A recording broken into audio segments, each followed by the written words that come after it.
Puasa sering diartikan sebagai menahan diri untuk tidak melakukan sesuatu yang membatalkan puasa mulai dari terbit fajar hingga terbenamnya matahari. Tidak hanya umat Islam saja yang mengenal puasa, hampir semua agama samawi seperti Yahudi dan Kristen pun juga menjalankan puasa versi mereka. Umat Yahudi biasanya menjalankan puasa pada hari-hari tertentu, seperti tanggal 10 Tisri, Muharram, hari Sabat, upacara pernikahan, dan lainnya. Sementara itu, umat Kristen melaksanakan puasa sebagai sebuah ungkapan kesedihan, duka cita, atau cara untuk merenungkan hal-hal yang suci sehingga perintah puasa dalam agama Kristen bukan merupakan sebuah kewajiban, namun hanya sekedar anjuran. Puasa, agar tidak hanya menahan lapar dan haus, maka seyogyanya setiap muslim mengetahui bagaimana cara memaknai puasa dengan benar. Terdapat perkara yang membatalkan puasa, terdapat juga perkara yang membatalkan pahala puasa tapi puasa tetap sah. Keduanya membatalkan puasa, namun yang kedua tidak perlu mengulang puasa qada tapi inilah yang justru merugikan.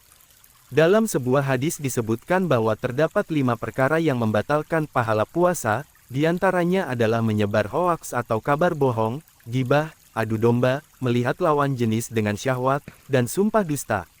Sabda Nabi Muhammad SAW, artinya, banyak orang puasa yang tidak dapat apa-apa kecuali lapar dan dahaga. Umumnya, puasa adalah menahan haus dan lapar. Logika orang awam terkadang menyebutkan bahwasannya semakin haus dan lapar akan semakin besar pahala yang didapat. Dan semakin lama menahan lapar dan haus maka semakin utama nilai puasa tersebut. Tapi pemahaman yang sebenarnya bukanlah seperti itu, agama bukan menuruti logika awam. Agama adalah kepatuhan sepenuhnya kepada pembuat syariat dan pembawa syariat yakni Allah dan Rasulullah. Tujuan sahur memanglah untuk mengisi amunisi tubuh selama berpuasa, namun ada yang lebih utama dari itu. Dalam hadis disebutkan, sahurlah kalian karena dalam sahur ada berkah. Puasa di bulan Ramadan, merupakan sebuah kewajiban bagi umat Islam.